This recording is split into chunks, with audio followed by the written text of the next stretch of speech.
Donc aujourd'hui, on parlait de Initiation à la méthode philosophique par Karl Jasper, encore une fois aux éditions Payot. Karl Jasper, c'est un philosophe allemand. C'est un philosophe que j'apprécie. J'ai lu quelques-uns de ses livres, je sais pas combien. J'en ai d'autres aussi. Je trouve que ça se lit bien, il vulgarise bien. Bref, c'est accessible. Donc, on est sur un livre de 150 pages. Puis les thématiques, dans le fond, la table des matières, ben, les gros chapitres, on va dire, ça va être l'univers et la vie, l'histoire et le présent, la connaissance fondamentale, l'homme, la discussion politique, le devenir de l'homme dans la politique, la connaissance et le jugement de valeur, la psychologie et la sociologie, l'opinion publique, les chiffres, l'amour, la mort, la philosophie dans le monde. Un aspect intéressant, j'ai pas retrouvé l'extrait, j'ai malheureusement pas noté la page, mais il va parler de Hiroshima comme d'un mal nécessaire. Et ça, c'est assez rare que des philosophes vont l'aborder dans ce sens-là. Mais je vais essayer de résumer sa pensée, parce que ça fait quand même un petit bout de temps que je l'ai lu. Il va le résumer comme un mal nécessaire au sens où ça aurait arrivé. Fatalement, quelqu'un aurait fait sauter des bombes nucléaires quelque part. Et donc, c'est un mal nécessaire dans le sens où ça aurait pu être bien pire. Ça aurait pu être une bombe beaucoup plus grosse, ça aurait pu être avec des intentions plus, pas comment dire, dévastatrices, mais des intentions différentes, on va dire.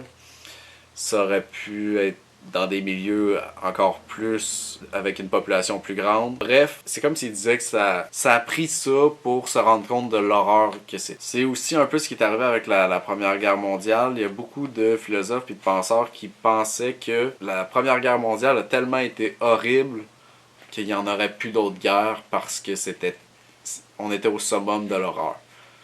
Évidemment, ils se sont trompés. Mais pour ce qui est du nucléaire, ben, il n'y en a pas eu d'autres depuis. Je pense qu'avec le nucléaire, on a atteint l'apogée, si on veut. Même s'il va s'en venir d'autres choses avec des trucs de l'espace, d'après moi, qui vont être encore plus puissants, mais peut-être plus localisés. Je pense que ça s'en vient beaucoup. Vraiment, dans la Deuxième Guerre mondiale, ce qu'on disait, c'est qu'il fallait... si tu contrôles les airs, dans le fond, la guerre est gagnée, si on veut. C'est beaucoup plus facile. Puis ben là, c'est rendu, si tu contrôles l'espace. Donc on monte plus haut. Parce que ça fait toute la différence. Évidemment, il y a quand même les insurrections qui, eux, arrivent à rester en place. Puis à être... Et oui, c'est impacté tout ça par rapport à tous les satellites, par rapport à toutes les... Mais comme c'est pas une guerre, c'est une guerre partisane, mais également qui est faufilée, c'est une guérilla. Ça fait en sorte que, oui, tout l'espace est efficace, mais beaucoup moins parce que c'est comme dans un mouvement social, c'est pas c'est moins défini géographiquement. Bref, il va parler un peu de l'économie. Donc, ce que je trouvais intéressant, c'est qu'il disait que les échanges sont de plus en plus rapides. Des biens, donc l'habitat, vêtements, mobilier, tout devient éphémère. Puis ça, c'est vrai. C'est absolument vrai. On pense aux meubles, par exemple. Tu sais, aujourd'hui, il y a beaucoup les meubles Ikea sont vraiment valorisés. Ça te prend une clé Allen, tu montes ça, c'est de la mélamine. Au final, c'est de la rip compressée. Tu sais, moi, je suis allé chez un de mes grands-oncles il y a quelques années, puis je parlais d'une vieille commode. Puis cette commode-là, je pense que c'était sa mère qui l'avait eue, puis lui, il a comme 90 ans. Elle l'avait eu à ses noces. Puis le meuble a été transmis de génération en génération. C'est quelque chose que tu retrouveras pas avec du Ikea. T'as pas un Ikea, là, je veux dire, tu le déménages une fois, puis c'est tout mou, ça vaut plus rien. Fait que les Ikea, on a beaucoup de couples aussi qui sont Ikea, qui survivent pas à un déménagement. Mais bref, les meubles, c'est plus ce que c'était. Ça finit au dépotoir. Tandis que là, il n'y a personne qui va recevoir en héritage une bibliothèque Ikea. Là. Jamais. Je trouvais ça pertinent, sa petite réflexion par rapport à ça. Et il dit évidemment pas ça, là. C'est moi qui dis le reste. Parce qu'on est sur une publication qui date de 68. Je trouvais ça intéressant, à la page 44, il parle des animaux versus des hommes, de l'humain. Donc, contrairement aux animaux, il n'est pas un être qui se répète, dans sa perfection, d'une génération à un autre. Il dépasse l'état dans lequel il s'est donné à lui-même. Chacun naît dans des conditions originales, outre qu'il est lié par les voies qui lui sont prescrites. Le nouveau-né est aussi un nouveau commencement. Ça, c'est vrai, hein, quand tu penses à ça, les animaux, c'est de la reproduction, tandis que nous, c'est de la procréation. Chaque humain, dans un certain sens, il y a comme un nouveau départ à chaque fois. Oui, d'un point de vue biologique, il va avoir certaines ressemblances, puis ça peut être aussi des malformations génétiques ou des maladies génétiques, ou peu importe. Mais il y a toujours cet aspect-là de sens, puis de nouveau, en fait, qui est, bien sûr, on l'a déjà dit, déterminé par beaucoup le contexte historique, familial, économique, etc. Mais il y a quand même un nouveau commencement, tandis que si on prend un raton laveur, ben, je veux dire, il va faire la même chose que ses parents, là. Il va pas s'asseoir sur une roche puis commencer à réfléchir sa vie. Il va manger des grenouilles, puis toutes sortes de choses qu'il va trouver. Mais ce que je trouvais intéressant, c'est que surtout la partie où il dit que les animaux qui se répètent dans sa perfection d'une génération à l'autre. Dans le fond, s'ils arrivent encore à subsister, ces animaux-là, c'est parce qu'ils ont atteint un certain degré de perfection. Ils sont très bien adaptés. Fait que ça fait en sorte qu'ils n'ont qu'à se reproduire.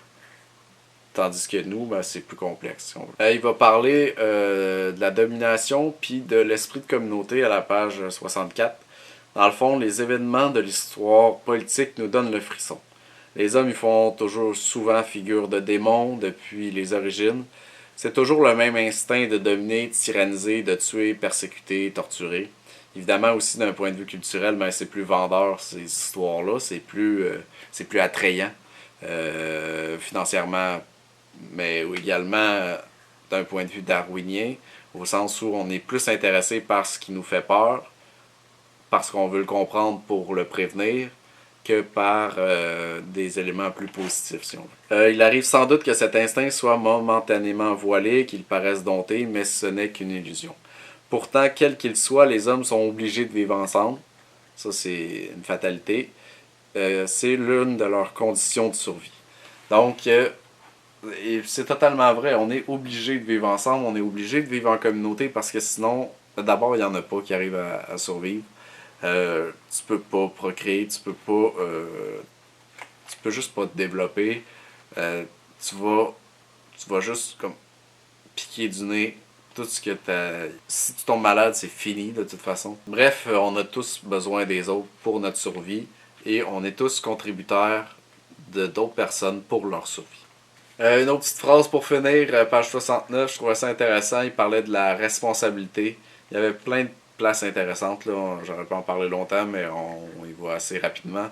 Donc, la répartition des responsabilités engendre l'absence du sens des responsabilités. Ça, c'est quelque chose qu'on voit souvent au travail, mais aussi socialement, parce que il y a une surspécialisation de la responsabilité. Tu sais, si on voit quelqu'un blessé dans la rue, on se dit c'est la police, c'est les ambulances qui vont agir. Donc, on se déresponsabilise par rapport à ça. Ça va être souvent ça. Plus il y a de gens, moins tu as de chances de te faire aider, en fait. Ça, c'est un paradoxe. Mais c'est comme ça. Parce que la responsabilité va être mutualisée. On va se dire, ben peut-être que ça... Tu sais, moi, je suis peut-être pas assez qualifié. Peut-être que cette personne-là est qualifiée. Au final, l'autre personne, elle se dit, je pense pas que je suis qualifié pour ça. Peut-être que ça devrait être d'autres personnes. Puis au final, ben c'est comme il y a une stagnation. Les gens figent. Il se passe rien.